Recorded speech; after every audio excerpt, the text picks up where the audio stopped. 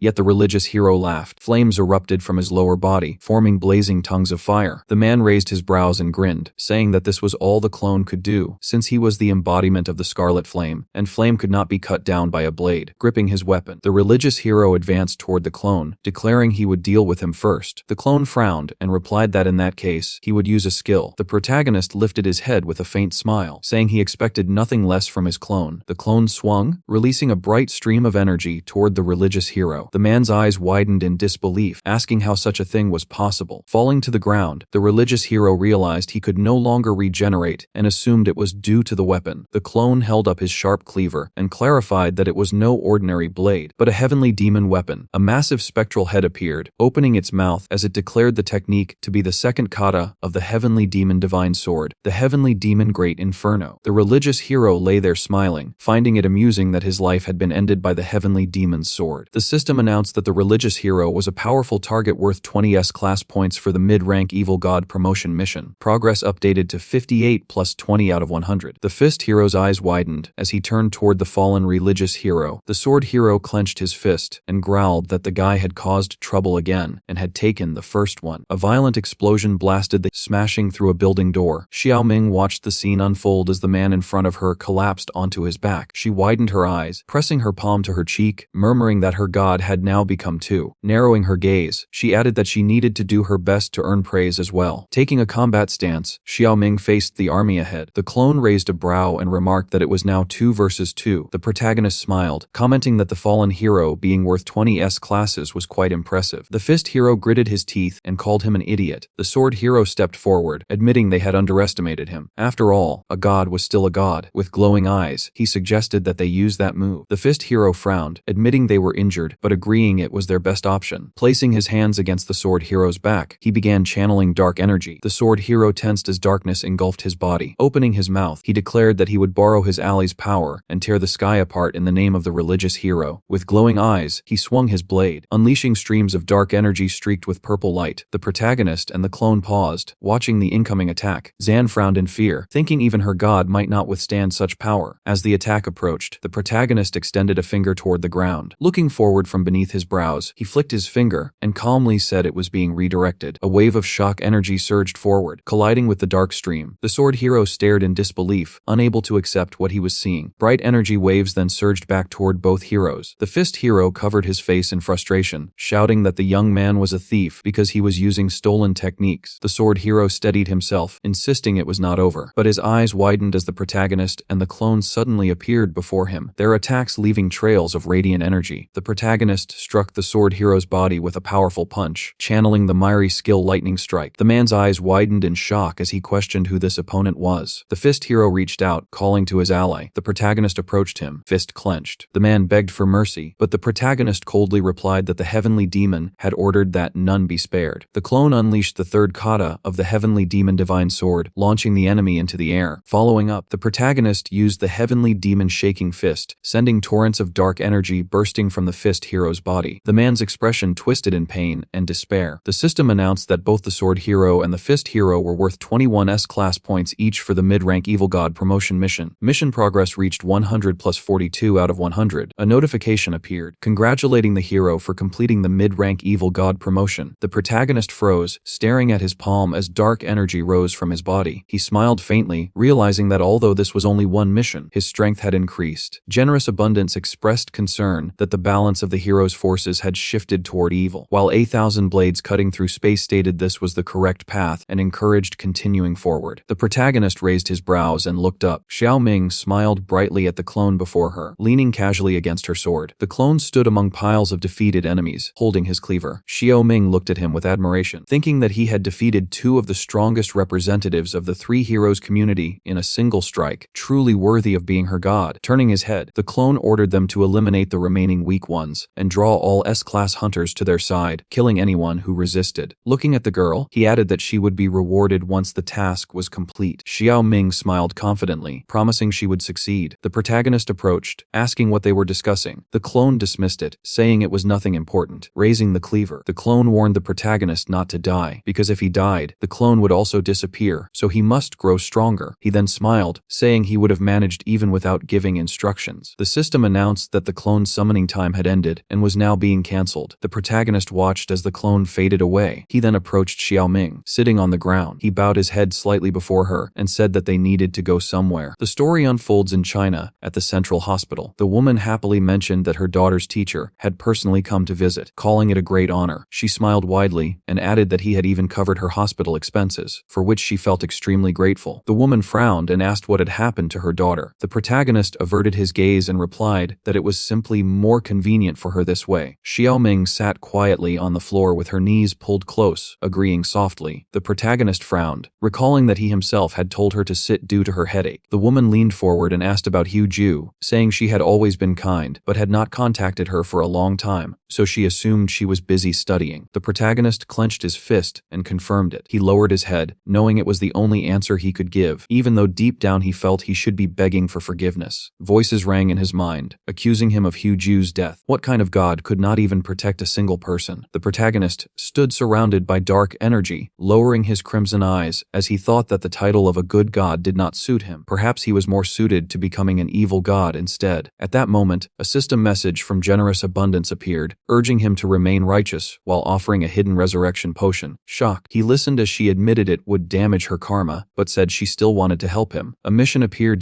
complete 10 million good deeds to obtain the resurrection potion, capable of bringing the dead back to life. Current progress was 0. Realizing that reviving Hu Ju was possible, the protagonist also understood how difficult it would be. Looking at the patients around him, he decided the hospital was the ideal place to begin. He activated the healing ring finger of a god, releasing green energy that spread throughout the hospital. Patients suddenly felt their pain disappear and began calling it a miracle. Elsewhere in China, in Shandong Province, Jim City, a massive explosion shook the area. An A-rank monster had appeared, and civilians were ordered to evacuate. Huge bull-like creatures advanced as a monitor, roared loudly. The protagonist struck with a powerful surge of energy, hitting one of the monsters and stating that 2 were left. He launched another attack upward into its jaw. Nearby hunters were stunned to see him alongside Zaman, an S-rank hunter. The system updated his progress to 2,501 good deeds. Zion knelt and said she would go deal with the remaining members of the 3 heroes community, following his previous orders. Although confused, the protagonist permitted her to leave. Zaman thanked him before departing as well. A few days later in Korea, at the protagonist's apartment, he lay on his bed, thinking about how he had been constantly visiting hospitals. Mary admired the spacious top floor and congratulated him on becoming a landowner, which he found even more satisfying than being a god. Mary handed him a sweater, explaining that she and her sister had bought it for him. Mina added that they had purchased 10 tracksuits and asked him to try one. Mary then received an urgent call from the association and quickly left, asking the protagonist to look after her sister. After she was gone, Mina admired his appearance and told him to keep wearing that outfit. The protagonist then questioned why she had pretended to lose her memory. Mina was startled and blushed. The system confirmed that her memory had returned, but she had hidden it to preserve her bond with Mary. Mina admitted the truth and initially threatened to kill him if he revealed it, but soon changed her mind and decided to tell him everything herself. She asked him to protect someone. The protagonist was surprised, and she explained that creator-type hunters were disappearing across the world. This information was classified. In America, 2 S-class bodyguards had been killed and their client had vanished. In Italy, 3 more bodyguards were killed, and another hunter went missing. The association required new S-class bodyguards, and the protagonist had been recommended by Siduk, Shin, Miri, and Mina. He agreed, seeing it as an opportunity to accumulate more good deeds. He also recalled a vision about becoming a middle-class god and attending the Festival of Gods to change his fate. He asked about Kang Wu's location and headed there immediately. At Kang Wu's penthouse, the protagonist met the 52-year-old hunter who appeared youthful and was blessed with fire and blacksmithing abilities. Kang mentioned that he expected the protagonist to come alone, but the protagonist explained that he had brought the sword demon as backup. Kang accepted this, saying bodyguards also needed rest. He calmly drank and said they would continue after he finished his shower. The sword demon became irritated by his attitude, but the protagonist told him to remain silent. Inside the bathroom, Kang stood before a mirror and sensed something was off. He raised his head and noticed dark energy behind him in the reflection. When he turned around, he came face to face with a creature formed from black energy, with glowing eyes and sharp fangs. The monster declared that it had finally found the creator hunter. The creature lunged forward, extending its claw toward the hunter. Kang clenched his teeth and summoned the shield of the Aegis. The shield formed instantly in his hand, blocking the monster's strike. The creature swung its sword and declared that such a shield would not be enough to stop it. The protagonist rubbed his head, wondering aloud why Kang had brought a crocodile into the bathroom. The monster's eyes widened the moment it noticed the protagonist. In a flash, the protagonist attacked, hurling the massive crocodile straight into the wall. The hunter could only stare in disbelief. The protagonist asked Kang if he was injured. Kang replied that he was fine but mentioned something odd. The creature's sword and armor were items that could only be purchased from a hunter's shop, and he could not understand how a monster had obtained them. The crocodile opened its jaws,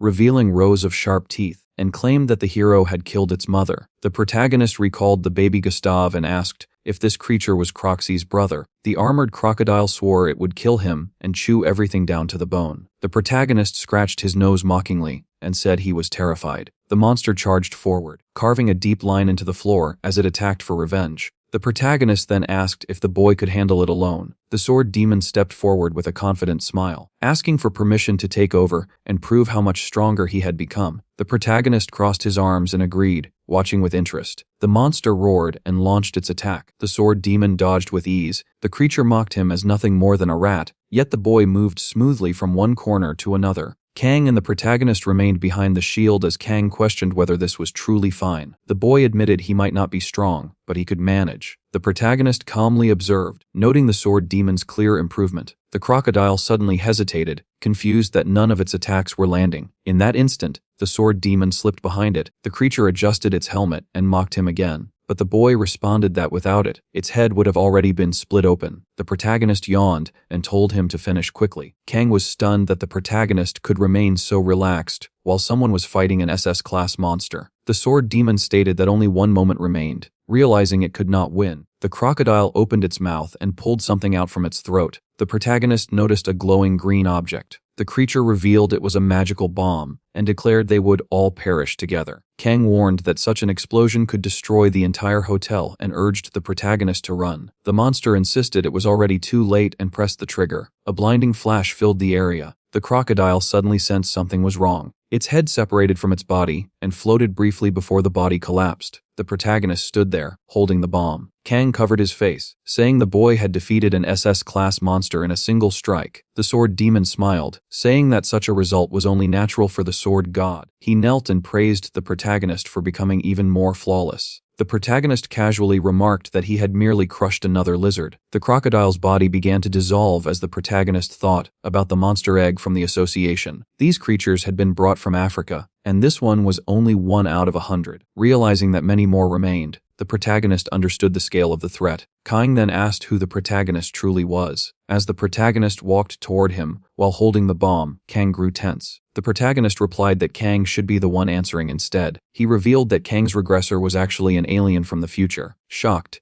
Kang demanded to know how he knew that. At that moment, a system window appeared, displaying that Kang was 52 years old, blessed by the guardian of fire and blacksmithing, and had returned through time. The pages of a book flipped rapidly. The right blind eye of the god activated, beginning the scan of Kang's past. At this moment, deep within the Amazon jungle, near the entrance to the dungeon, a group of monsters had gathered. Spider chuckled to herself, thinking that only revenge mattered now, and that all of Gustave's cubs would be useful to her. Looking at the prisoners, she ordered them to activate the hunter's shop for them. Under her control, the hunters immediately stood up. The trembling man gave the command to open the hunter's shop. A moment later, a system window appeared in front of the monster. The chimera smiled at the outcome. The hunter's interface lit up, and a hero's spear worth 50 million appeared in the air. The chimera turned and asked Alpha what he thought of the weapon. Sitting on the throne, Alpha nodded. Then he rose, stating that his brother was dead. He shouted in fury that the protagonist had killed their mother first, and now his brother as well. Barely restraining his rage, he declared that he would never forgive him. Grabbing the spear, he looked toward the spider and said he would need far more weapons to crush the protagonist. Spider raised her hand and assured him she would provide as many weapons as he required since she already had a plan. Alpha frowned. The spider bared her teeth and stated that she knew the protagonist's greatest weakness. Kan's story began in a forge. He had been blessed by the guardian of fire and blacksmithing. In his first life, the blacksmith appeared before him and told him that his world was destined to fall due to the heir of the god of destruction. Because of this, he would lend him his power, and he should try to stop that fate. The man was granted the ability to open a hunter's shop and travel through time. He worked alongside other S-rank hunters to defend the world from Ein and Gustav, and when he finally defeated them, they were killed by the 3 heroes. On his second or third attempt, he managed to defeat them again, but he still could not withstand the dragon of the abyss, who would ultimately end the world. Now he had been reborn for the final time. The regression succeeded, but there were no more chances left. No matter what he did, he could not prevent the end of the world, so he decided to give up. The protagonist thought over Kay's story. Looking at him, he asked whether after so many attempts he had finally given up. Kang shouted in shock, asking how he knew that. Pointing to himself, the protagonist protagonist said he had a special skill. Kang struggled to hold back tears, realizing he had never met this man in any of his regressions. He recalled how the man had defeated John and his subordinates as well as the three heroes, and how the energy he emitted was similar to that of the Guardian of Fire and Blacksmithing. Unable to hold back his emotions, Kang thought that perhaps this protagonist could achieve what he could not. Bowing his head, he asked if the protagonist was a god. This startled the protagonist and made him flustered. At that moment, the system issued a mission to demonstrate the omnipotence of a god to the man, with the reward being the loyalty of a hunter. Smiling at Kano, the protagonist asked if he had any secret wish. The man gripped his shield tightly and, still crying, asked if he could stop the end of the world. The protagonist licked his lips, pleased. He said he would definitely do it since their goals aligned. Stretching his arms behind his head, he added that he would see what he could accomplish. Kang Woo stared at him, now convinced of his suspicion. The system informed the protagonist that he had gained a temporary follower. He wondered what that meant. The system then explained that if he saved the world, he would earn Kang Woo's true loyalty. It then displayed the mission progress to promote a good mid-level god. The protagonist smiled faintly, thinking it was slightly embarrassing, though he had no control over it. Raising his hand, he stated that he had already eliminated John, Gustav, and the three heroes. The next threat to the world's destruction would be Gustav's cubs. Suddenly, an alarm rang from the system. The protagonist frowned in shock. The great evil god had chosen to take revenge on him, and if he did not stop it, the world would end. Horrified, the protagonist realized it was the Emperor of Inia. Raising his hand, he instructed Cam to locate Gustav's cubs while he dealt with the situation elsewhere. The man saluted, treating it as an order. Smiling awkwardly, the protagonist asked him not to do that. Cam closed his eyes and said he could not stop since the protagonist was his only hope and support. His eyes filled with admiration. The protagonist sighed, realizing he needed to focus on gathering S-class followers. Turning to the sword demon, he asked if he had improved again. The sword demon smiled and said it was all thanks to him. He then handed his blade, telling him to use it for training, which shocked him. The sword demon dropped his own weapon and accepted the protagonist's blade like a priceless treasure. He further embarrassed the protagonist by saying it was a great honor for someone like him, a slave. The protagonist, feeling awkward mentally, asked the heavenly demon to guide the boy. Then he glanced to the side at the approaching figure. Kano also turned his head along with the sword demon. The man who had just arrived wore a wide grin, then turned toward the protagonist and proudly announced that the Great One himself had come. He then looked at the sword demon and greeted him, but the sword demon, clearly displeased, questioned why he had returned at all. Stepping into the conversation, the protagonist explained that he was the one who had summoned him, and from now on, both of them would be responsible for guarding Kang. Shin stretched out his hand toward the sword demon, promising that they would give it their all. However, the sword demon brushed his hand aside and rose to his feet, declaring that he alone was sufficient and that someone like Shin had no place there. He then turned to the protagonist and urged him to reconsider, insisting that a foolish young master like Shin would only become a burden. The other man immediately fired back, and the argument quickly escalated, nearly turning into a fight. The protagonist remained silent, observing from the side. Then, releasing his aura, he questioned whether they were suggesting they would ignore his authority. His anger rising, the protagonist coldly proposed that both of them face him together, so he could remind them who was truly in charge. The two men were instantly shaken. Lowering their heads, they apologized without hesitation. Once his anger subsided, the protagonist warned them not to insult each other in his presence again. He made it clear that if he ever saw them fighting, he would strip them of everything he had granted them. At the same time, on the 41st floor of the Warrior's Tower, Number 1 was locked in battle with a monster. He dashed forward and delivered a powerful strike to its jaw in a single motion. The impact sent the creature flying through the air, landing smoothly. Number 1 rubbed his hands together and remarked that such a beast would make a worthy offering to God. The system then notified him that, as a reward for clearing the floor, he would receive a dumble sword that once belonged to a seeker of truth. Confused, he frowned, trying to imagine what kind of weapon that might be. Moments later, a massive two-handed sword appeared before him. Gripping its handle, he was immediately informed that the next level was about to begin. Raising his hand to shield his eyes from the glare, Number 1 looked around, trying to understand his new surroundings. He found himself standing in a vast desert beneath two blazing suns. The system then revealed the objective for this stage. He had to rescue the goddess of water. The scene shifted to the protagonist's apartment in Seoul. Lying on his bed, he prepared to train with stalkers in his dreams. He attempted to ignore the persistent ringing of his phone, but eventually sprang up in irritation, wondering who would call him at such an hour. When he checked the screen, he was surprised to see that Number 1 was urgently asking for help. Frowning, the protagonist tried to figure out what was going on. Beside Number 1 stood a girl known as the Water Dancer, a devoted follower of the weakened goddess of water. Curious, the protagonist asked for an explanation. Number 1 pointed upward and, glancing at the twin suns, explained that he needed to destroy the closer one, but none of his attacks were effective. perspective. The water dancer, unable to hold back her emotions, burst into tears and pleaded with the great god for assistance. The protagonist was taken aback, realizing how absurd it sounded to eliminate a son. Still, after observing the Antria sun, he began to consider the possibility. When he focused on it, the system reported that it could not analyze the target with his current level of divine power. This revelation made him both cautious and uneasy. Clenching his teeth, he understood that whoever created that sun possessed greater power than him. He quickly recalled the system's earlier warning about an evil god and suspected that this might be its work. Without warning, fiery birds burst out from the sun. Number 1 tightened his grip on his sword and instructed the water dancer to stay behind him. These phoenixes, divine beings of light, were far stronger than SS-class entities. The protagonist felt a chill as he realized that the radiant presence in the sky had noticed him. One of the phoenixes opened its beak and charged, aiming to claim Number 1 as a sacrifice. The protagonist grew furious, knowing that his subordinate stood no chance against such beings. Watching the fight unfold, he muttered curses under his breath. Even though he was unable to directly interfere within the warrior's tower, he began gathering energy into his finger. Instantly, the system issued warnings about the consequences he might face. Ignoring the warnings, the protagonist declared that he did not care. Just as the phoenixes were about to reach Number 1, a powerful beam of energy struck them down. Startled, Number 1 recognized it as his master's technique. At that moment, a system message appeared across the surface of the sun, announcing that the radiant entity in the sky was enraged by the destruction of its creations. As a result, the protagonist had formed a karmic connection with it. Gritting his teeth, the protagonist realized that their encounter was now inevitable. The system then announced a forced teleportation to the being in the sky. In an instant, the protagonist vanished from his room and appeared within a blazing temple of fire, where a bird-headed deity sat. Looking up, the protagonist asked if he was the light that shone in the depths of the sky. The deity confirmed it and questioned whether he was the young god responsible for killing his brother and servants. The protagonist grew tense. This was not something he had foreseen in Kang's memories, but he now had no choice but to face it. When the god of light received no answer, he calmly stated that he was merciful. Then, in a sharp tone, he declared that if the protagonist sacrificed Number 1 and surrendered half of his divine power, he would be spared and allowed to worship him as the great high-class god. Hearing this, the protagonist frowned deeply. The protagonist burned with anger, unable to understand why this god was demanding his worship. Then 1,000 blades spoke through the system, suggesting that having a god as a follower was far more impressive than simply absorbing him. Hearing this, protagonist's expression darkened. He clenched his fist, unwilling to even consider such an idea. In irritation, he pointed at the bird and mockingly asked if he wanted to turn into nuggets. The god of light's face twisted with rage at those words. Releasing his aura, he roared that such disrespect would cost the protagonist his life. The ground trembled endlessly, forcing the protagonist to grow cautious. Gritting his teeth, he struggled against the overwhelming pressure. Suddenly, the man unleashed his aura, triggering a violent explosion, and remarked that it was unfortunate he couldn't recruit someone like him, but he could no longer tolerate his name being insulted. However, when he looked again, surprise crossed his face. The protagonist had endured the blow using Number 1's skill and was still standing. Even so, pain flashed across his expression. Despite the skill, he had still been injured. The god of light licked his lips and commented that he was unlike the other mid-level evil gods. Because of that, he offered him another chance to submit and sacrifice his follower. The protagonist immediately rejected him, declaring angrily that he would never betray those who stood by him. The god of the sun smiled faintly and claimed he had another solution. Letting his aura surge again, he declared that instead of taking one life, he would slaughter all of the protagonist's followers. Shock filled the protagonist at those words. Right then, a system notification appeared, warning him that his followers were in danger. The scene shifted to the 42nd floor of the warrior's tower. Walking across the desert, Number 1 asked about the whereabouts of the goddess of water. The boy suddenly tensed. A towering wall of sand rose directly in front of them. Number 1 lifted his hand, signaling his companion to stay behind him. He then questioned the massive chimera about her identity. She calmly replied that she served the lord of the swamps of the abyss. Instantly, Number 1 realized she was that creature's sister. With a grin, the chimera revealed that she had been sent by the Alliance leader to eliminate them. Anger flared within the boy as he realized they were trying to weaken his master's influence. Without hesitation, he charged forward with a shout. Elsewhere, within the ant tribe, the holy maiden asked Kroko if he enjoyed the fish. He smiled and admitted that it was delicious. Glancing at the girl, he grew flustered, thinking to himself that the ant queen was incredibly cute, but his expression soon changed as he noticed something in the distance. A massive cloud of smoke was rising. The queen became alert, trying to determine the source of the disturbance. Yi suddenly dropped his food after witnessing something terrifying. His body shook uncontrollably as he clung to the wall, urging the queen to flee immediately. At that moment, Alpha burst out of the smoke alongside his subordinates, with Orak perched on his head. She wore a pleased smile, already imagining imagining how she would slaughter the protagonist's followers while he remained occupied with the sun god. Seeing the approaching monsters, Kroko and the queen grew anxious. Kroko quickly turned and ordered everyone to run, but before he could react further, Alpha appeared right behind him, startling him badly. With a furious cry, Alpha attacked, declaring that the traitor would die along with the rest. Back on the battlefield, the protagonist was shaken as he realized what was happening. The system relentlessly notified him of his followers dying one after another, along with the steady decline of his divine power. Raising his hand, the sun god stated calmly that this was only the beginning, and that everything could still stop if he chose to submit. The protagonist clenched his teeth, fury burning in his eyes. He demanded how the bird-headed god dared to harm his followers. Touching his forehead, he swore that he would repay this debt. In the next instant, another version of the protagonist appeared before him. The sun god narrowed his eyes in caution. The protagonist spoke to his duplicate, saying that he would handle matters here, while the other went to save the followers. The copy frowned and argued that he should not be the one to stay, since he was the real one and should personally deal with the so-called chicken. Hearing this, the protagonist felt a strange thrill, as his copy had finally acknowledged him as the original. After opening a portal, he bid his copy farewell and stepped through, declaring that he would resolve everything quickly. The second protagonist turned toward the sun god with a cold expression. Narrowing his eyes, he mocked him as a pathetic nugget and told him to start. Enraged by the insult, the sun god attacked instantly, vowing to burn him to ashes. This time, the man did not dodge. Raising both hands, he gathered yin and yang energy. As his eyes snapped open, he unleashed the Shin skill, the first form of the basic Taiji art. Using contactless Taiji, he deflected the incoming attack. Even so, strain showed clearly on his face, as he realized he wouldn't be able to hold the enemy back for long. The battlefield was filled with fallen warriors, near a shattered wall with stones scattered everywhere. The holy maiden opened her eyes wide and turned toward Croxy, who lay on the ground. The monster bared his teeth, urging her to escape immediately. Alpha stared down at him, gripping his weapon firmly and remarking that the crocodile was stubborn. Under Lilith's command, the heroes advanced to stop the invaders, but Alpha swung his blade, releasing a brilliant surge of energy that sent them flying back. He frowned, mocking them as insignificant insects. Shaken, the holy maiden asked how something like this could happen to Lady Lilith. Lady Ara pointed ahead, explaining that the nun was one of the protagonist's power sources. Alpha smirked, saying that in that case she should simply be devoured, and he stepped closer. Crossy moved to shield her, declaring he would never hand her over, and warning that even as his blood brother, he would kill Alpha if necessary. He lunged forward, but blood suddenly burst from his body, and he collapsed. The holy maiden watched in terror. Alpha looked down on him with disdain, calling him a useless stray who could not even fight for his parent, and saying he had no need for such brothers. With no other choice, the holy maiden placed her hands on Croxy and pleaded desperately for the protagonist's help. At that same moment in his apartment, the protagonist froze mid-step and struck his own head in frustration, wondering why nothing was working. The system informed him that due to the strain of summoning his clone, he was too weakened to travel to Antria. He could not recall the clone either, since it was currently battling the sun god, and without intervention everyone there would perish. Then he heard Croxy's voice, begging him to save the holy maiden. The system announced that a small miracle was now possible. Croxy could evolve into a sacred beast dragon. With no alternatives left, the protagonist chose yes, entrusting everything in Antria to him. Back on the battlefield, Alpha held the holy maiden close to his open jaws, while Lady Ara believed victory was certain. Suddenly, the girl vanished from his grip and his paw was severed. Shocked, Alpha stared at his bleeding arm and demanded to know who had done it. A massive dragon unfolded its wings. Croxy, now transformed, holding the holy maiden safely. The system declared that he had evolved into a sacred beast dragon equal to 20 S-class beings. The protagonist realized this was far beyond a simple miracle. Alpha, furious, called him a traitor, while Lady Ara trembled. Croxy faced Alpha calmly, saying he pitied him and that the protagonist might have accepted him if he had not gone too far. Alpha refused to back down even as Lady Ara urged retreat and instead charged forward in anger. Croxy declared that Alpha's actions, killing the protagonist's followers and attacking the holy maiden, were unforgivable and would cost him his life. He unleashed a powerful dragon breath, a blazing stream of energy that tore through everything, leaving a massive crater behind. The enemies were completely defeated. Lilith slowly stood up, smiling in relief as she realized they were saved. Croxy, amazed by his own strength, understood it all came from the protagonist. The system reported that his power and sacrifices were restoring the hero's divine energy. The holy maiden then asked for help healing the wounded. The protagonist agreed and used the healing ring finger of the god. Instantly, the heroes recovered their pain, gone praising him with joy and devotion. Croxy admired the protagonist's overwhelming power, believing he was a god worthy of faith and loyalty. The holy maiden thanked Croxy warmly, calling him amazing. Flustered, Croxy imagined her playfully running away from him. But then the system announced announced that his evolution had ended and he reverted back into a small crocodile, causing the girl to panic. With Antria now safe, the protagonist shifted his focus. His expression changed as he realized something was wrong. Number 1 was in danger, barely standing, as he leaned heavily on his great sword. The clone stood in the middle of shattered stone and drifting clouds of dust. The boy narrowed his eyes and demanded to know what the sun god had just said. The sun god stepped forward confidently and declared that he would soon reach the highest realm of the divine world. Even legendary beings such as the Silent Nightmare and the Thousand Blades that could slice through space would tremble before him.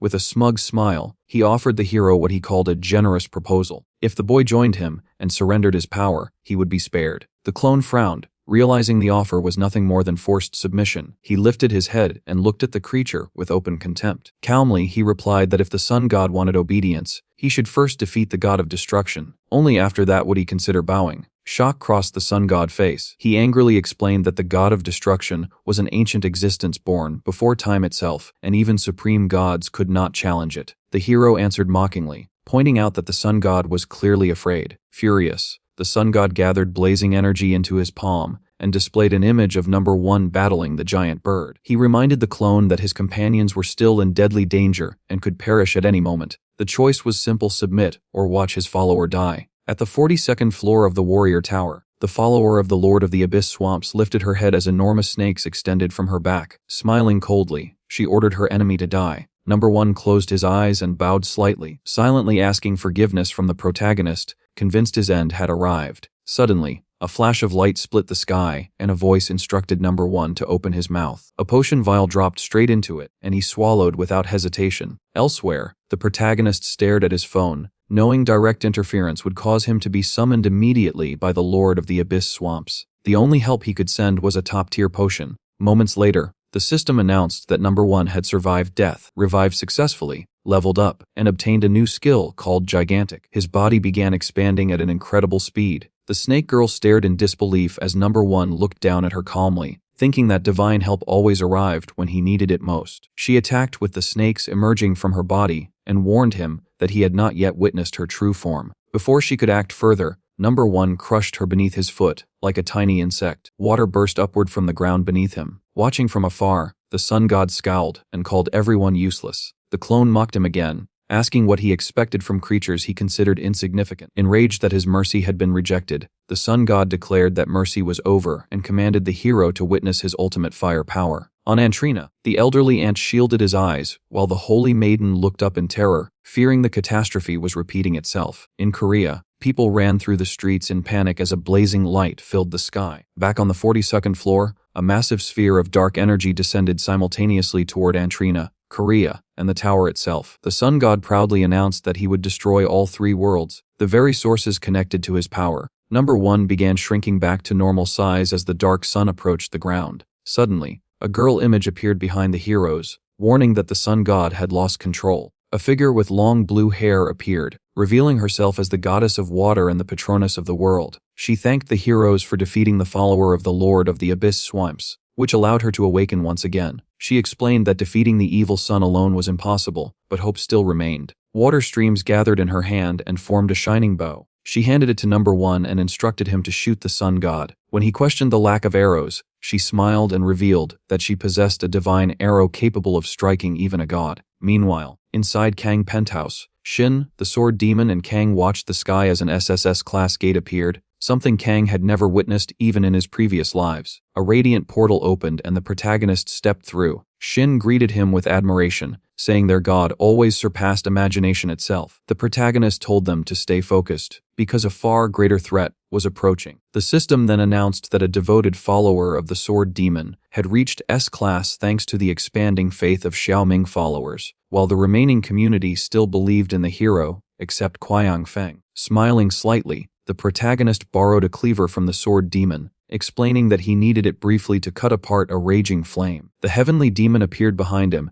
and warned that this enemy was far stronger than the previous firebrand. The protagonist answered confidently that he too had grown stronger. Staring at the gigantic sun descending toward the city, he calmly invited the heavenly demon to try cutting through the flames once again. The body of the sun god blazed with intense flames, forcing the man to shield his face with his hand. The clone frowned, realizing he could no longer wait for the original to arrive. He had planned to save this move for his encounter with the god of destruction, but the situation no longer allowed hesitation. The hero spoke aloud, summoning the treasury of 1,000 blades. The system announced that the 1,000 blades treasury token had been activated. Time would halt while he was transported into the treasury. Duration 1 minute. The clone suddenly found himself surrounded by countless blades embedded in the ground. He remembered the hero once saying that even within the 1,000 blades treasury no sword existed that could cut through pure fire. Raising his brows, the clone recalled that during the ancient battle between the sun god and the original, the heavenly demon had made the same claim. Still, this place contained every sword in existence. Surely one of them could accomplish the impossible. The real problem was not the absence of a sword, but the overwhelming number of choices. There was only one solution. Looking forward, he challenged the 1,000 blades themselves, asking whether they had heard that the sun god intended to seize the summit and make all blades tremble in fear. The system reported that a sword capable of slicing through space grew furious at such arrogance. The man crossed his arms tightly, grinding his teeth in irritation as he stared ahead. The system then stated that the stalker would personally select a weapon for the hero, since the boy was destined to defeat the sun god. The clone smiled slightly, raising an eyebrow as he thought this decision would surely wound someone's pride. Curious, he asked what kind of sword would be chosen. The system replied that the selected blade was perfectly suited to battle that god. The clone nodded, convinced the right weapon was about to appear. The boy lifted his head and saw a golden sword suspended above him. The system identified it as the evil piercing sword of radiant light, once wielded by the personal knight of the goddess of justice. The hero grasped the hilt firmly. The clone watched in surprise, sensing the cold and overwhelming aura emanating from the weapon. The man smiled faintly, declaring that the cycle of the 1,000 blades had now been completed. Time resumed. Flames surged once again around the sun god's body. The deity mocked the hero, calling him a pathetic worm and promising to erase him along with his world. The boy answered with a calm smile and raised the sword before him. The sun god widened his eyes, shocked that the 1,000 blades had granted such a weapon. The clone swung the blade, carving a streak of brilliant light through space as he pronounced death upon the god. The creature shrieked loudly, its beak opening in fury. Yet the sun god soon lowered his head, eyes narrowing as though nothing had occurred. The boy frowned, realizing he had been foolish to trust that man so easily. Elsewhere within Seoul, citizens fled in terror as the blazing sun descended toward the city. They cried desperately for salvation. The protagonist gripped his cleaver tightly and stared upward, admitting that even the heavenly demon sword could not cut through such power. Though he had sliced apart countless flames before, destroying this sun exceeded his strength. The cleaver suddenly shone with intense light. The boy felt a chilling sensation run through the blade and frowned in confusion. Before him appeared an enormous sword, radiating streams of energy. A mysterious voice asked the young god if he was righteous. The protagonist wondered if he was hearing the voice through his clone. The clone repeated the question aloud. The system then reported that generous abundance claimed the evil sun could be stopped if the protagonist accepted the offer. Both the protagonist and the clone widened their eyes, repeating her words internally. The system announced that the inherited authority, known as the blind eye of a god, had been activated. Thus began the story of the moonlight evil-piercing sword. A memory unfolded. A young woman stood beside a window, holding a dark sword behind her back. A knight knelt before her. The goddess of justice looked outside calmly, while the knight asked whether she truly intended to challenge the god of destruction. Her hair moved gently in the wind as she answered that retreat born from fear could never be called righteousness. She asked whether the man who had reached the level of sword god would carry on her mission if she fell. The knight bowed deeply, promising to fulfill her will without hesitation, his fist pressed firmly to the ground. The goddess of justice sat before him and touched his cheek, expressing her faith that he could defeat the god of destruction. She called him the man she loved and the future master of 1,000 blades. Holding a sword adorned with dark gems, the goddess admitted that even she was not powerful enough to defeat the god of destruction. Opening her palm, she released the weapon, and the golden blade fell. Later, the knight stood alone in a grand hall, gripping the sword tightly. Through tears, he vowed never to forget his goddess's will and promised to fulfill it regardless of the price. Back in the present, the protagonist bit his finger nervously, struggling to comprehend what he was witnessing. The clone admitted he felt unexpectedly moved. The dark sword sword shone brilliantly as the voice once again asked whether the boy considered himself righteous. Tilting his head, the protagonist admitted he disliked such grand words. However, if righteousness meant protecting what he cherished at any cost, then he himself embodied righteousness, even if it meant opposing the god of destruction. The sword responded with radiant light. He remembered the knight's tearful vow to carry out the goddess's will. The girl smiled warmly, saying the boy resembled him. The goddess of justice then asked the young god to accept her power and punish evil. Light burst around the protagonist's cleaver as he smiled. The girl widened her eyes in surprise. The clone tightened his grip on the glowing sword, while the sun god sensed the sudden shift in energy and opened his beak in alarm. The protagonist declared confidently that the god could never defeat them, because their cause was just. Both boys swung their weapons at the same time, sending brilliant streams of light tearing across space. Two blue beams struck the sun god's eyes, extinguishing his flames and forcing a cry of pain. The sun god roared in disbelief. At that moment, number one drew an arrow upon the water bow. Tears rolled down the boy's face as he looked upward. The water goddess bowed her head, explaining that the sun god had already mortally wounded her and that her existence would soon fade. Only a brave warrior could release her final arrow. She confessed her final wish to protect the world one last time and asked for his aid. Number one looked at the glowing water arrow and swore to safeguard both his world and Nan's world. He released the arrow, which streaked forward, leaving a shining trail of water behind it. The sun god's eyes widened in terror as blue energy engulfed his burning body. The creature fell from the sky, flames flickering weakly across its wings. The sun god screamed in desperation, insisting that everything could not end this way because he was destined to conquer the heights of the divine world. His eyes burned brightly as he cried out that he could not die like this. The fiery bird floated above the planet, declaring that it would burn the world to ashes with its divine power. The protagonist lifted his eyebrows in surprise and asked if the creature intended to become a kamikaze. The eye embedded in the cleaver frowned and explained that although the god was weakened, sacrificing his life would still give him enough strength to destroy the earth. After all, a high-ranking god possessed such terrifying ability. The clone dropped to his knees within a chamber lined with tall windows. The hero smiled bitterly, feeling as if the ultimate attack had squeezed every last drop of strength from him. He silently apologized to the protagonist, deciding that he would handle the remaining burden alone. The guy asked him somehow to save the earth. Meanwhile, the enormous sun moved closer to the planet, crushing buildings beneath its overwhelming heat. The sword demon frowned, noting that the creature had endured even the sword god attack. Kang raised his brows in disbelief at the impossible sight. The hero closed his eyes, wondering whether the world would end before the abyss dragon even arrived. The hunter turned toward the protagonist standing before him and admitted that there seemed to be nothing left to do, believing that not even a hero could prevent the apocalypse. The guy hesitantly asked if there truly was no solution. The main character smiled calmly and replied that giving up without trying was never his way. He rested the cleaver on his shoulder and explained his decision. The protagonist pushed the blade forward. The cleaver questioned whether the boy truly believed there was still an escape from this situation. The hero answered that there was no alternative. When asked if he intended to proceed, the boy smiled and said he would pour every fragment of his divine power into a single decisive strike. The cleaver warned that such an action could destroy the hero himself. Gripping the hilt firmly, the protagonist acknowledged that death was a real possibility. Still, if sacrificing himself meant protecting what he cherished, then he accepted that outcome without hesitation. The boy looked ahead with a determined smile. The blade glowed brilliantly and admitted that the boy was different from its former master, who had failed to protect someone dear. The weapon cried out eagerly, promising to strike with everything it had. A voice echoed that it could help only once. The boy realized the presence belonged to the goddess of justice. The girl folded her hands together while the goddess of justice appeared, explaining that she had grown weaker after losing the battle against the god of destruction. Even so, she could still grant him her sweet moonlight of justice. A system message appeared, announcing that the evil piercing moonlight sword had temporarily become the hero temporary follower. The mission to advance into a middle-class good god updated its progress. Followers of S-class and above reached 100 plus 30 out of 100. Moments later, the system congratulated him for successfully ascending. The protagonist had become a middle-class god. The radiant sword unfolded its wings as blinding light gathered in the boy's hands. The protagonist opened his eyes wide and shouted. The goddess of justice called for enlightenment to descend upon the strongest sword god beneath the sun. Another notification declared that the god blind eye had advanced to A-class and time itself would halt for 1 minute. A vision revealed the history of the evil piercing moonlight sword. A man devoted to a goddess stood clad in armor, holding a shining blade. Though once ordinary, the knight had surpassed the limits of the divine. The hero commanded 1,000 blades to eradicate evil, unleashing a brilliant torrent of energy that pierced the monster's massive fangs and carved carved through its dark body. The knight rushed forward, vowing to fulfill the promise made to his goddess. Dust rose beneath his steps as he swung his blade, leaving glowing traces across space itself and calling forth death. With the sacrifice of 1,000 blades, he split the god of destruction into hundreds of pieces. Yet the god of destruction existed even before the world creation. Jewels of light rained downward as the being reformed. Even someone who surpassed the gods could not destroy him completely. A blinding explosion shattered the sky, scattering fragments across the universe. The knight in shining armor ultimately fell, though his attack divided the god of destruction into hundreds of pieces. Floating in the air, the knight spread his arms and waited for a successor who would inherit both his sword and his will, someone destined to finally eliminate the god of destruction. The sky demon looked upward, recognizing the legendary technique that had once split the god of destruction. He believed it might also kill the sun god. The boy reacted with surprise when asked whether one could learn such a technique after seeing it only once. The protagonist calmly replied that he could use it. The sky demon widened his eyes in disbelief. Holding his blade forward, the boy admitted he did not fully understand how it happened. Brilliant energy gathered around his hand and the cleaver. Perhaps becoming a middle-class god allowed it, but the technique had engraved itself into his mind the moment he witnessed the knight's story. Facing the blazing image of the sun god, the protagonist raised his hands as light surrounded his body. He spoke to the knight, promising that his will would be fulfilled. The sun god sensed the ominous aura of the sword and quickly realized what was happening. The protagonist smiled, deciding that it was time for the god to disappear forever. The blade acknowledged that those were the words of a true knight. The protagonist clenched the cleaver with both hands as the image of a knight in shining armor appeared behind him. A brilliant stream of energy surged forward. The sun god recognized the power of 1,000 blades too late. The attack struck its chest, forcing the fiery bird to scream as light engulfed its body. The sun god cried out in disbelief. Soon, a clear blue sky replaced the chaos. The protagonist smiled up at it, feeling refreshed. The system announced that 3 worlds had been saved and that he now qualified to attend the Festival of the Gods. Touching the system window, the guy remembered that the eternal seeker of truth had mentioned this festival before. The hero frowned slightly, sensing that it might not be as pleasant as it sounded. Back in the temple of the sun god, the clone stood amid shattered stone, holding his sword. Watching his body fade, he asked if his time had finally come. He admitted he never imagined the protagonist would grow so powerful. Smiling, he reminded him that he had entrusted this task to him. As the clone vanished, he warned the hero not to act arrogantly since his death would drag them both down. The protagonist complained about his rudeness, while the clone admitted that the guy looked surprisingly cool today. The protagonist rubbed his chin proudly, pleased by the compliment. The sword demon and Shin appeared behind him, smiling brightly. The guy glanced sideways, feeling their intense stares. The sword demon praised the sword god for reaching a new peak, while Shin eagerly asked to learn the incredible technique. They rushed toward him excitedly, forcing the protagonist to raise his hands and beg them to leave him alone. Kang observed quietly from the side. Lowering his head, he reflected on how unexpected the outcome had been. He had nearly given up, yet the protagonist never did and ultimately saved the world. Tears formed in Kang's eyes as he realized that only this man could achieve such miracles. Spreading his arms, he respectfully greeted Lord God protagonist. The guy exclaimed that he was present too. Embarrassed by the praise, the protagonist ran away, while telling everyone to stop chasing him. Suddenly, a system window appeared before his eyes. He froze and clenched his fist as the others watched in confusion. Shin addressed the sword god cautiously, while the sword demon asked whether he was unhappy. Smiling brightly, the protagonist said that it had finally happened. The system announced the successful completion of the mission. This world is wonderful, requiring 10 million good deeds. Current count 9,999,999 out of 10 million. As a reward, generous abundance presented him with a secret resurrection potion. The protagonist happily held the shining bottle, realizing that he could finally save Hugh. A group of people stood gathered near Hugh's house. Angels were carrying a girl, their bodies trembling under her weight. Everyone raised their heads in shock, trying to understand who she was. Tears suddenly filled the man's eyes as recognition struck him, and his hands began to shake. The angels were carefully bringing Hugh back. When her feet finally touched the ground, the girl's mother rushed toward her while crying out loudly. Hugh slowly opened her eyes,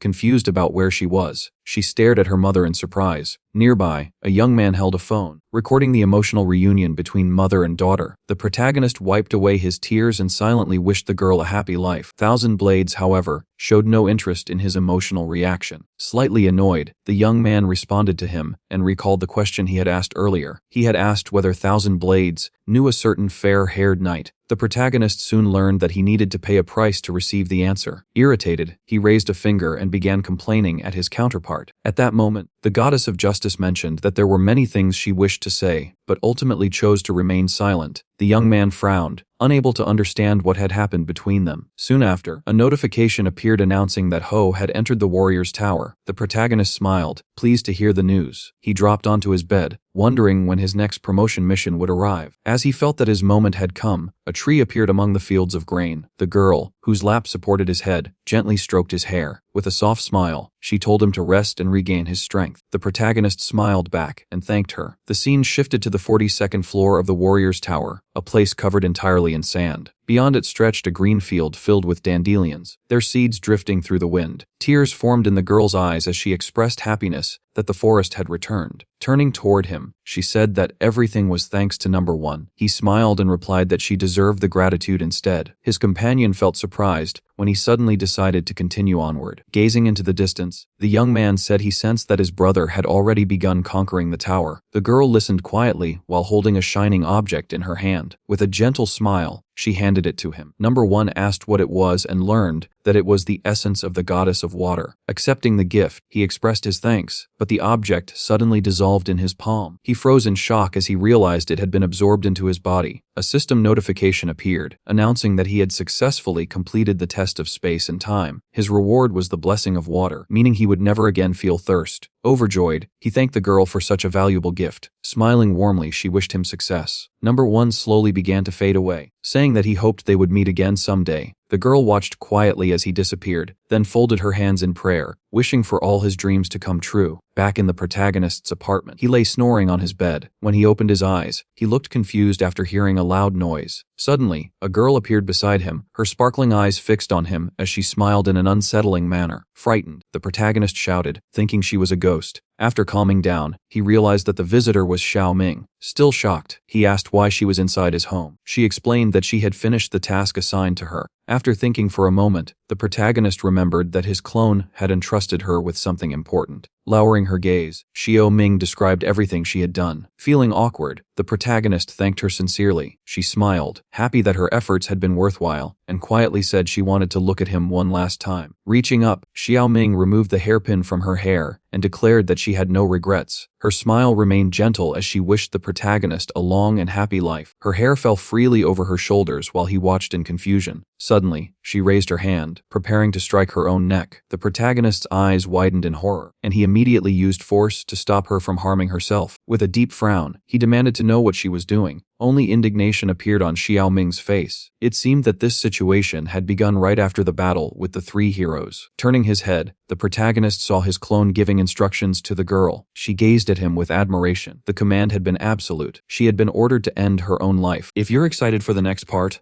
leave a comment and I'll do my best to bring it to you as soon as possible.